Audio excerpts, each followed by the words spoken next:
Hi everyone, I'm going to create an engagement look which is going to be a little soft on the pink side. As you can see, my model has a little bit of pigmentation and dark spots on her skin, so I'm working on her skin.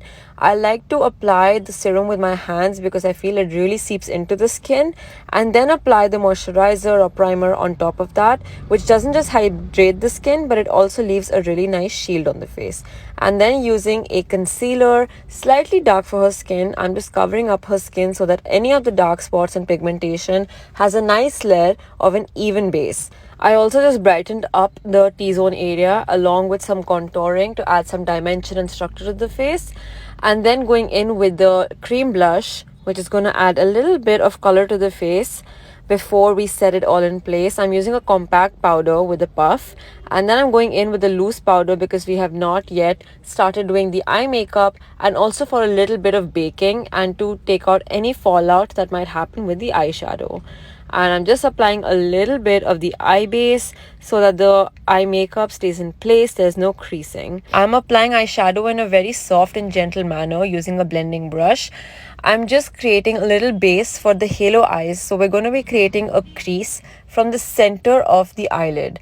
So for that, I'm also first highlighting the inner corners and underbrows. Then I'm starting with a concealer, which is helping me really create that definition using an angular brush, which I would generally use for eyebrows. And once I've got the shape, I can just dab in some shimmer or any sort of glitter that you like. This just depends on the look that you want to create. You can also keep it matte.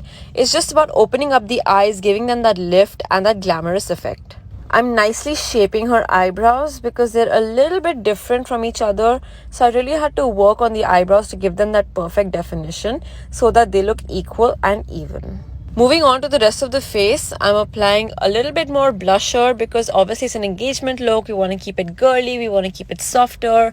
So that's the motion of everything I'm applying. Even the lip shade was on the softer side. I started with a matte lipstick, but later on I made it a little bit glossy to add that super girly glossy effect that even the highlighter that I've applied is giving her face. And I also used a little lighter shade of pink on the lips so that it creates a shade and light effect that I usually like. Then I set it all in place with a dewy spray, and ta-da! That is the final look. She looks absolutely glowy and glossy, very natural. You can see that the makeup looks very suitable for such an event and the garment. So guys, if you like watching this video, don't forget to like and share it, and definitely subscribe to our channel because we bring you new looks and new techniques every single time with each look. So don't miss out on any of our videos, and do let me know what you think about this look and if you would like to pull this off for your makeup.